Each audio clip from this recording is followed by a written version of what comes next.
under the News and Events section. I will now turn the conference over to your host, George Shao, Head of Capital Markets and Investor Relations at Pony AI. Please go ahead, sir. Thank you, operator, and hello, everyone. We appreciate you joining us today for Pony AI's second quarter 2025 earnings call. Earlier today, we issued a press release with our financial and operating results, which is available on our investor relations website. An earnings presentation, which we will refer to during this conference call, can also be accessed and downloaded on our investor relations website. Joining me today on today's call are Dr. James Peng, Chairman of the Board and Chief Executive Officer, Dr. Tiancheng Lou, Chief Technology Officer, and Dr. Leo Wang, Chief Financial Officer of the company. They will provide prepared remarks followed by a Q&A session. Before we begin, please refer to the safe harbor statement in our earnings release, which applies to this call as we will be making forward-looking statements. Please also note that we will discuss non-GAAP measures today, which are more thoroughly explained and reconciled to the most comparable measures reported under GAAP in our earnings release available on our website and filings with the SEC. I will now hand it over to our Chairman and CEO, Dr. James Peng. Please go ahead. Thank you, George. Hello, everyone. Thank you for joining our earnings call. We have actually had a very exciting quarter. Let me walk you through 3 achievements that define our success this quarter. First, in June, we finished building assembly lines for our 7th generation robotaxi vehicles. In the last 2 months, we ramped up production capacity with more than 200 Gen 7 vehicles rolled off the assembly line. This puts us firmly on track to hit our target of 1,000 plus vehicles by year end of 2025. We have operated Gen 7 robotaxis in all our 4 Tier 1 cities in China with over 2 million kilometers of open road autonomous driving. The path towards positive unit economics is also very clear, as we made substantial reduction in key cost items such as remote assistance and vehicle insurance. Second, we continue to expand our robotaxi service areas and our user reach. The registered users surged by 136% year-over-year in Q2. In addition, we secured Shanghai's first fully driverless commercial license and expanded presence globally in cities such as Dubai, Seoul, and Luxembourg. Third, our strong operational momentum has translated into outstanding financial results. On a year-over-year basis, our total revenues surged by a remarkable 76%. Robotaxi revenues have more than doubled, with their charging revenues growing more than 300%. Now let me share more details in these areas. As I mentioned previously, we positioned 2025 as the pivotal year of mass production. So first, let me talk about the mass production of Gen 7 robotaxi vehicles. The first 2 models of Gen 7, namely the Guangzhou Automobile Group, the GAC, and the Beijing Automotive Industry Corporation, the BAIC models, have entered mass production in June and July, respectively. As of today, over 200 vehicles have been produced, which puts us well positioned to reach the 1,000 plus vehicle milestone by year end. We have made significant improvements to our Gen 7 vehicles in terms of safety, cost, reliability, and even appearance. The platform features a 100% automotive-grade autonomous driving kit designed for a 600,000 kilometer life cycle. All the sensors are highly integrated with the vehicles and can be pre-assembled. The total BOM cost has also reduced 70% compared to our previous generation. That is, the cost dropped to even less than 1/3. Building on this foundation, we launched the operation of multiple Gen 7 robotaxi models in all 4 Tier 1 cities. This highlights how our autonomous driving systems can reliably adapt to different vehicle platforms and road environments. Since launching, our Gen 7 vehicles have exceeded over 2 million kilometers of on-road autonomous driving mileage. The operational environments include extreme weather conditions such as tropical storms, high temperature, and cold weather conditions, further validating our vehicle's safety and reliability. So far, we have an impeccable safety track record. The overall performance of Gen 7 robotaxis also exceeded our previous generation. The newly designed in-cabin interface provides a much better user experience. We have also made robotaxi fleet operation much more efficient. Notably, we achieved reductions across key cost items such as energy, vehicle insurance, maintenance, remote assistance, and ground support. There are 2 developments standing out in Q2. The first one is that we have sequentially improved the remote assistance to vehicle ratio, making us confident in achieving 1:30 ratio by year-end. This means that one remote assistant will be capable of monitoring 30 vehicles. The second highlight is that we have secured an 18% reduction in vehicle insurance costs compared with our prior renewal cycle. As actually mentioned in the last quarter, our insurance premium was already at just half of the typical cost for traditional human-operated taxis. This further decrease in cost reflects the growing recognition by insurers of our safety track record. With mass production underway, license secured, and service optimized, we are now well positioned to meet the rising demand from users. We continue to accelerate commercial deployment and expand our ecosystem at scale. Our commercial growth continued to gain momentum, with robotaxi service revenue up by 158% year-over-year. Particularly, we delivered more than 300% year-over-year growth in fare charging revenues.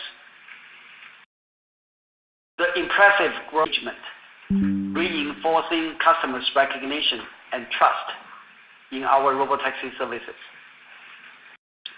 To further accelerate this momentum, we continued our effort in building a mobility ecosystem. In June, we formed a strategic partnership with Xihu Group, which is the largest taxi operator and fleet manager in Shenzhen. We plan to jointly deploy over 1,000 robotaxis in Shenzhen in the coming years. This collaboration pairs our AI-powered technology and service expertise with Xihu's operational scale and deep local experience. Now let me switch gear towards expanding services to a broader user reach.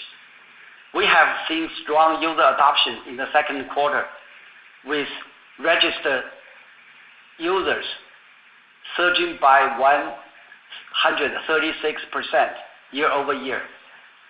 Even with a larger user base, our user satisfaction rate remains well above 4.8 out of 5. Currently, we have secured permits in all 4 Tier 1 cities for our Gen 7 vehicles. As we continue to add more vehicles to our fleet, we expect to enter even larger scale operations for many more users to enjoy. Particularly, we are one of the first companies to receive a permit for fully driverless commercial robotaxi service in Shanghai's Pudong district. Following the acquisition of this permit, we become the only company to have commercial fully driverless operations in all 4 Tier 1 cities. This showcases both our technological maturity and solid operational capabilities. Recently, we also extended the fare charging robotaxi service from 15 hours per day to a full 24/7 coverage in Guangzhou and Shenzhen to better meet the rising user demand. This expanded operating window now captures late night and early morning trips. So now let me share the updates on our global expansion. Our international playbook focuses on entering strategic markets with hyper growth potential. To date, we have established presence in 7 countries across China, East Asia, Europe, and the Middle East. During Q2 this year, we made significant strides in Dubai, Seoul, and Luxembourg. In the Middle East, we established our presence in Dubai, the largest and most populous city in UAE.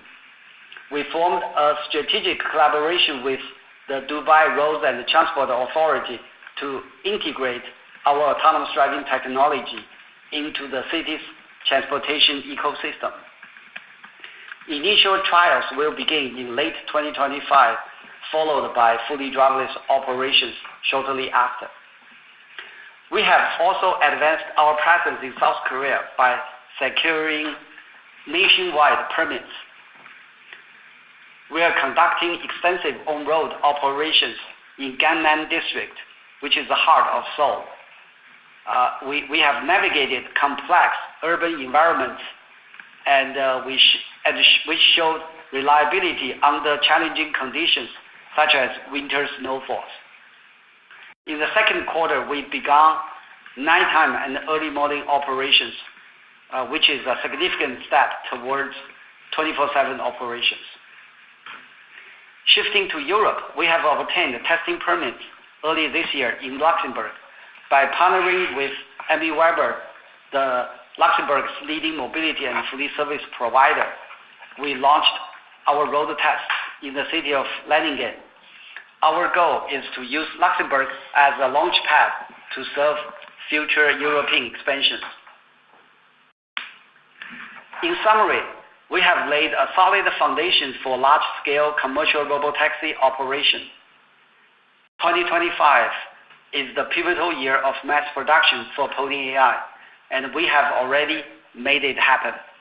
With Gen 7 robotaxis rolling off the production line and deployment across major cities globally, we are driving strongly towards positive unit economics and entering a new phase of multiple year accelerating growth. In the coming quarters, our main focus will be scaling up. With a solid plan and great execution in place, I'm extremely excited about the future of Pony AI in revolutionizing the mobility industry. This concludes my remarks. Now I'll hand it over to our CTO, Dr. Tiancheng Lou. Tiancheng, please go ahead. Thanks, James. So hello everyone, this is Tiancheng. I'm very proud of what we have achieved in the second quarter. We have started mass production of Gen 7 robotaxis. This shows that we are scaling up autonomous mobility technology. It also proves that we have constructed two important pillars for the robotaxi industry: fully driverless and scale. These two pillars are the foundation of success of the robotaxi business. Let me elaborate a little bit more. So fully driverless means no safety operator inside the car at all. This is a strong indicator that technology already meets safety standards. It also means the developed software and hardware systems provide sufficient redundancy to handle extreme cases. So if something breaks, the car can still work well. After we get to fully driverless, the next pillar is scale.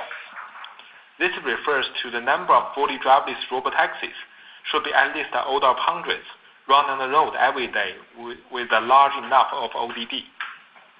People can just open their ride-sharing apps and call a robotaxi at their convenience. Based on these two standards, the development of L4 robotaxi technology universally follows three consecutive stages. The first stage, cars still need a safety operator, either in the driver's seat or passenger seat. The safety operator inside the vehicle has to step in to take over to mitigate any potential incidents. These incidents may be caused by AI model errors, hardware failures, or simply traffic scenarios that the vehicle cannot handle.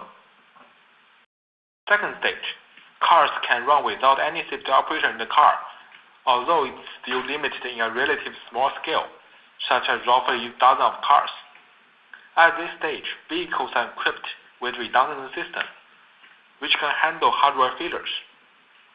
It also means the safety capability of the whole system reaches roughly a similar level as a typical human driver. Moving to the third stage, robotaxis can go fully driverless with hundreds of cars open to the public.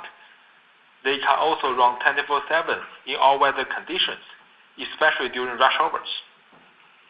Once robotaxis can operate without any safety operator in the car, it must reach a significant high level of safety to enable large-scale operations. The reason that, statistically speaking, as the fleet size gets bigger and the cars drive more mileage every day, there is higher possibility for potential error to occur. As such, to scale up safely, the whole system has to meet much higher safety standards.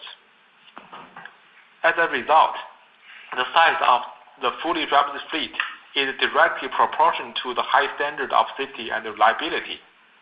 Only teams that truly trust their technology will run fully driverless service on a large scale. At this stage, the system can handle complex driving situations, and this is at least 10x safer than a human driver. That means users can easily access fully driverless robotaxi service whenever they want, even through tough conditions like heavy rain or snowstorms. They will get a ride that is reliable and safe at all times. So we are proud that Pony AI have already achieved the third stage in 2024, last year. Our current expanded operation in Shanghai is a good example. Let me elaborate. In July, we secured the newly issued fully driverless commercial license in Pudong district of Shanghai, and we offered the robotaxi service to the public during World AI Conference, WASC. We stood out in two ways.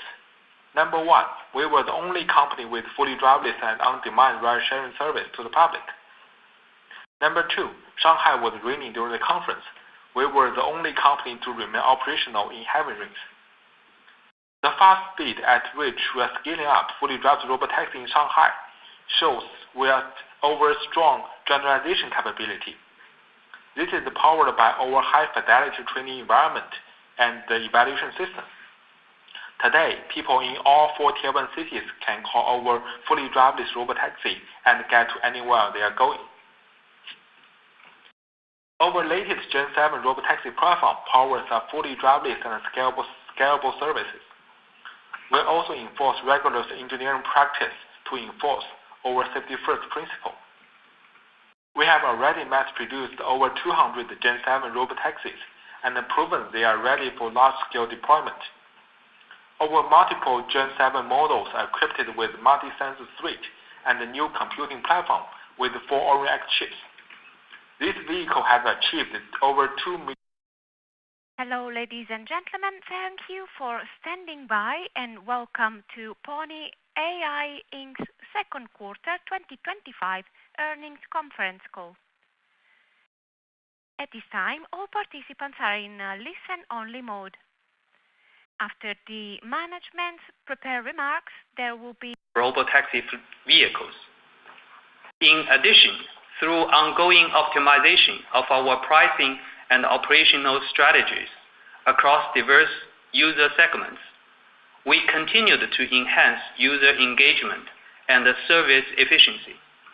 Such growth momentum underscores our commitment to establishing a scalable and recurring monetization model, enhancing our long-term business visibility.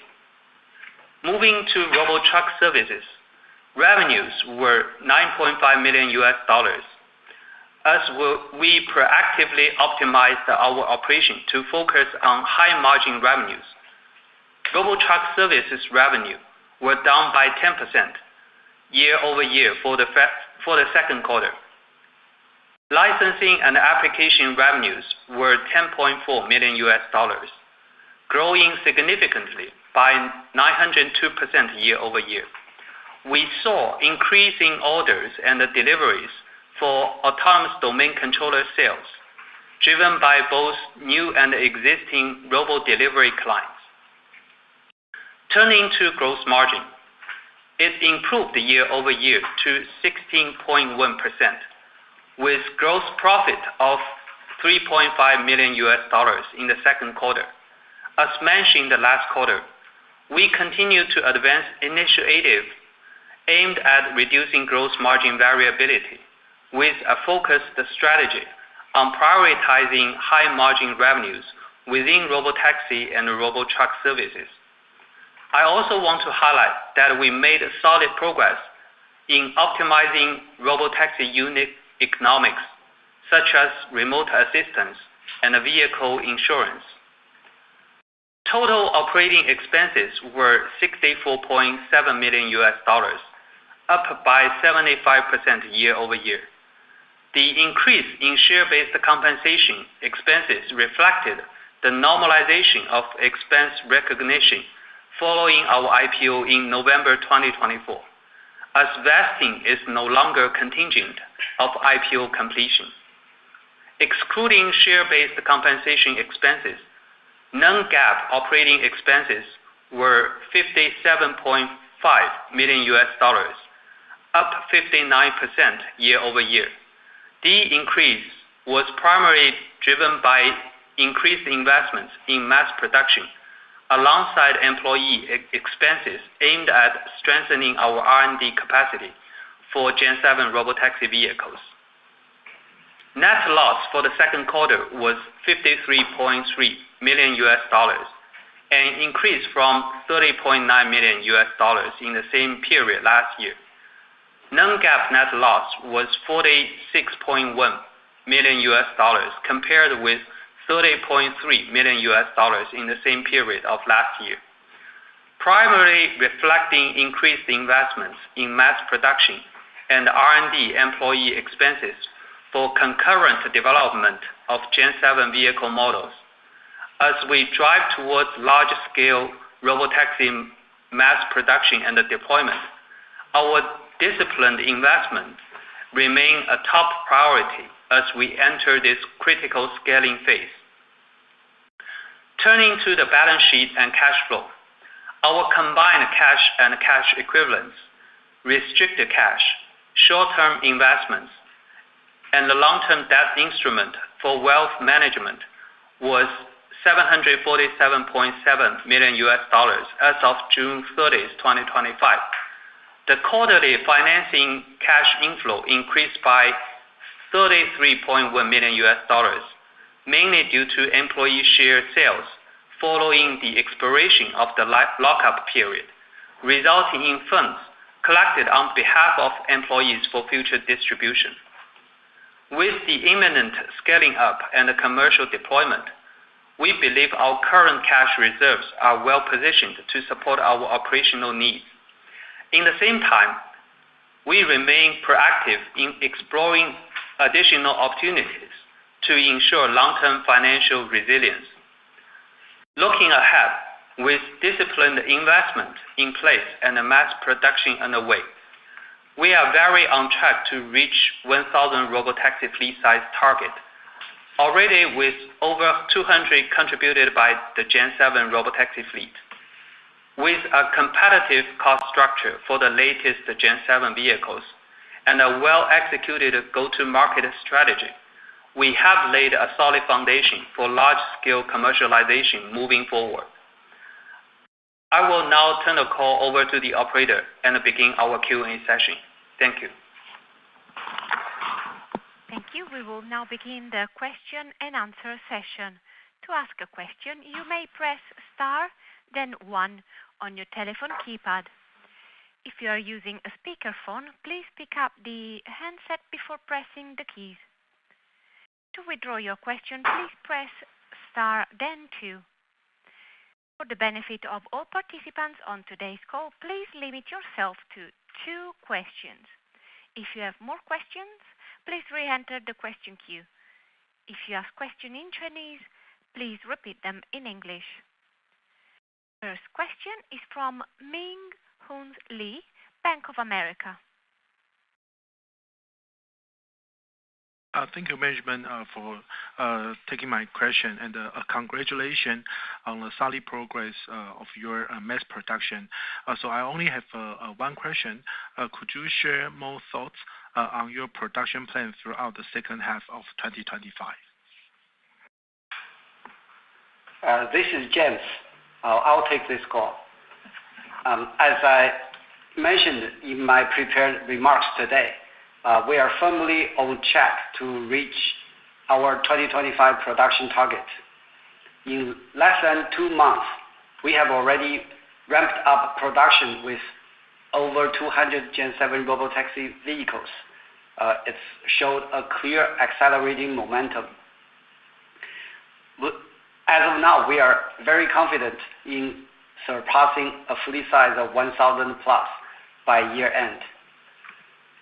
The key actually to achieve the robotaxi mass production lies in the ramping up its efficiency, which involves comprehensive process such as equipment calibration and also the staff training. These steps ensure a steady increase in production volume while upholding the highest safety standards. As of now, we have already reached a scalable production cycle. In addition, the key components are already secured through an agile and holistic sourcing strategy. This not only ensures sufficient inventory to support production pace, but also helps to maintain the BOM cost stability. Currently, we have completed the retooling of assembly lines for both the BAIC and the GAC Gen 7 robotaxi models.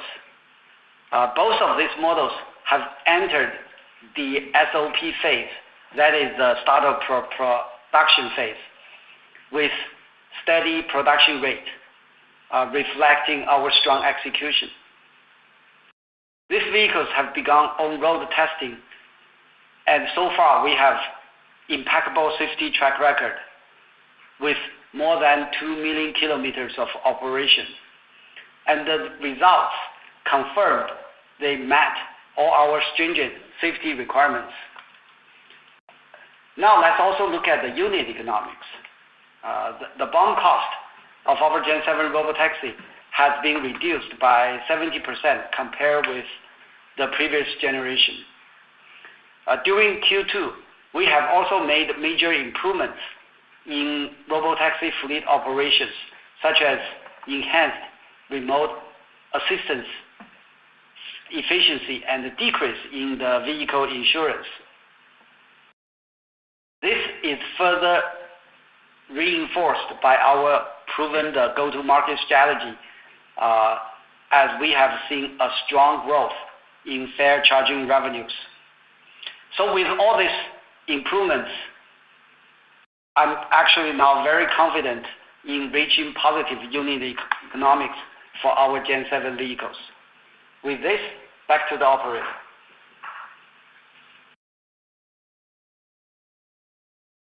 Next question is from Bin Wang, Deutsche Bank. Thank you. Your robotaxi revenue growth is very strong once again this quarter. Can you elaborate the key drivers behind the solid growth? For example, what's the fleet size at the beginning of the quarter, at the end of the second quarter? Thank you. Yeah, this is Leo. I'll take this question. As I mentioned earlier, our robotaxi service revenue rose by 158% year-over-year, powered by a more than 300% expansion in fare charging revenues. This growth actually stems from expanding user adoption and the demand in Tier 1 cities in China, coupled with an increased deployed fleet of robotaxis. Through ongoing optimization to our pricing and also operation strategies across diverse user segments, we have greatly improved the user engagement and the service efficiency. Our current user satisfaction rate is well above 4.8 out of 5. Additionally, we are currently operating across 2,000 square kilometers in Tier 1 cities in China. That's more than 20 times the size of the city of San Francisco. This provides us ample market space to deploy a larger scale of robotaxi fleet. So looking ahead, increasing vehicle density in these regions remains our top priority. We expect notable improvements in vehicle accessibility and the user experience, which in turn will incentivize higher demands. By continuously scaling up production and deployment, we are well positioned to improve vehicle utilization and user experience.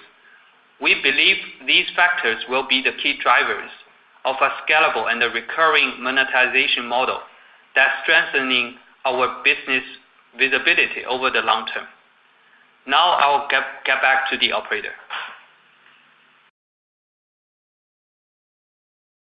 Next question is from Ting Song, Goldman Sachs. Thanks for taking my question. I have one question. Currently, China's Ministry of Public Security commented on the intelligent driving systems and autonomous driving. What does this mean for the L4 robotaxi industry, and are there any changes in the government's attitude on the industry? Thank you. This is Tiancheng. I will take this question. The recent comment you mentioned actually reinforced the distinction between L2 driving assistant and L4 autonomous driving. The government's core message is that L2 and L4 are two completely different products. Current L2 driving assistant intelligent driving system have not yet achieved fully autonomy that L4 can achieve. And under L2, the driver remains ultimately responsible for vehicle operation. This is aligned with the MIIT comments early in April this year. They all set a clear boundary that L2 is driving assistance system and L4 is autonomous driving. So this is actually beneficial for us. It helps the public clearly understand the distinction between L2 and L4 systems, and it reduces the risk of a user mistakenly treating L2 as full L4 autonomous driving. In addition, the difference in responsibility will result in different safety standards. The L2 system's liability lies with the drivers. In contrast, the L4 system has full responsibility, resulting in a safety-first principle and the rigorous engineering practice. Given above, Pony AI is a company dedicated to L4 solutions. Achieving L4 autonomous driving requires very high safety standards. It was also needed a multi-layer software and hardware architecture that provides redundancy in the event of system component failures. It must include critical components as sensors, computing, controls, and power systems. In China, to obtain fully driverless permit, redundant system must be tested in many complicated situations, such as handling cyclists coming out of blind spots. That's why most mass-produced vehicles out there need to add extra redundancy to meet this basic requirement. With that, back to the operator. Next question is from Chuyang Yi, Huatai Securities. Yes, thank you for taking my questions. This is Chu Yan from Huatai. So first of all, congrats on your recent business development and expansion. So my question is, as you look at new market expansion, what are the key technical requirements to enter new geographies? And how confident are you in your system's ability to adapt quickly and safely to different environments? Thank you. This is Tiancheng again. I will take this question. The core of L4 auto driving is all about the ability to handle corner cases and extreme cases. In different geographics, this type of scenarios are actually similar. For example, a pedestrian steps into the road, a vehicle suddenly changing lanes, or there's unexpected road construction. These situations are fundamentally the same, even if their frequency can be varied by location. The overall software system have achieved fully driverless, scalable, and 24/7 operation across different environments. This key enabler is our Pony World model, which we deploy consistently across cities and countries. It enables us to generate numerous challenges scenarios and replicate existing scenarios in many variations. This significantly enhanced the AI driving model's ability to handle a wide range of challenging situations. While entering a new area, we can quickly launch road testing and validation. Additionally, tuning of the AI model is not needed. So for example, our current operation at WAIC in Shanghai have already proved that our system is robust, adaptable, and built for rapid replication. This resilience is also enhanced by dealing with complex urban environments. This gives us a solid foundation for efficient and reliable expansion into large ODD and scalable operation. So with this, back to the operator. Next question is from Xingyu Fang, UBS. Hi. Thank you for your... Hi, can you hear me? Yes. Hi, thank you, and congrats on rapid growth in robotaxi services this quarter. My question is that we've seen news reports about potential Hong Kong IPO plans of the company. Do you have any timetable that you can share for now for such IPO, please? Thank you. Yeah, this is Leo. I'll take this question. First of all, I would say we do not comment on market speculation. Additionally, we actually have been closely monitoring the market conditions. In line with our strategic priorities of scaling up, we remain focused on executing our go-to-market strategy. Meanwhile, we will actively explore more capital market opportunities to maximize shareholders' value. I'll get back to the operator. Next question is from Evelyn Zhang from Daiwa. Yeah, thanks management for taking my question. So my question is about your overseas market expansion. Could you please elaborate more on your future plan to expand your robotaxi business in the overseas market? And as you mentioned earlier, you have deployed robotaxi in Middle East and in South Korea and Europe. And could you please share your insights on how overseas regulation framework looks like? For example, are your robotaxi in these three areas are still in the road testing stage or in a commercial service stage right now? Thanks. This is James. Let me begin with an overview of our global expansion strategy. As you can see that our current global expansion actually focuses on markets with hyper-growth potential. That is, we are focused on markets with strong mobility demand, well-developed infrastructure, and supportive regulatory environments. So we have built our presence through deep collaboration with the local partners and the policy makers. So given our proven ecosystem, technology expertise, and large-scale operation experience in China, I think we are very much well-positioned to rapidly replicate of our success to the international markets. As I mentioned in my prepared remarks, during Q2, we entered Dubai as a new market, advanced our operations in South Korea.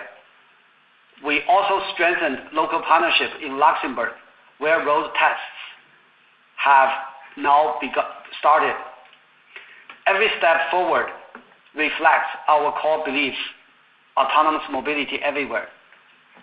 In terms of our operational and some details of our global expansion, I'll hand it over to Leo, who will give you further perspective. Thank you, James, and this is Leo. So from an operation perspective, scaling to hundreds of commercial fully driverless robotaxis requires strong local policy support, technology, cost competitiveness, and user adoption. As of now, few countries have achieved this level of readiness and deployment, except for the US and China. Other than these two countries, most countries only have the regulation allowing the testing with a safety driver. And most of these commercialization remain limited to project-based or one-off pilot program, such as vehicle sales as of now. We believe it still takes time for a sustainable fair charging business model to mature in terms of both monetization and the unit cost fronts in these regions. I would also emphasize that scaling full driverless robotaxis fleet demand a fundamentally higher level of safety and operation rigor, and it becomes increasingly critical as the operation expanding. This leap from dozens to hundreds is a big jump in complexity. So building this operational capability is very essential. Only then can we validate the model and begin replicating it in other cities or countries. With that, I'll get back to the operator. Thank you. As there are no further questions, I'd like to turn the conference back over to the company for closing remarks. Yes. Thank you once again for joining us today. If you have any questions, please feel free to contact our IR team. We look forward to speaking with you in the next quarter. This concludes today's conference call. You may now disconnect your line.